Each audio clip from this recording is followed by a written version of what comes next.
এটা 8 থেকে 10 বছর বাচ্চা মেয়েদের জামা এখনই তৈরি করলাম। হাত কাটা, কাঁধে ফিতে আলা, এই দেখুন কাঁধে ফিতে,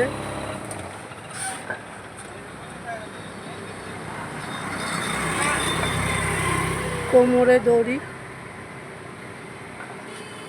অর্ডারই ছিল তাই করে ঝুলিয়ে রেখেছি, আরও একটা করতে হবে, ওটা আবার অন্য ডিজাইন হবে। কেমন হয়েছে অবশ্যই জানাবেন, সবাই কমেন্ট করে।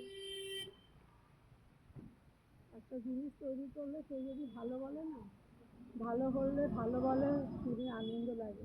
ওই জন্যই বলছি একটু জানাবেন কেমন হলো। ধন্যবাদ সবাইকে, সবাই ভালো থাকবেন, সুস্থ থাকবেন।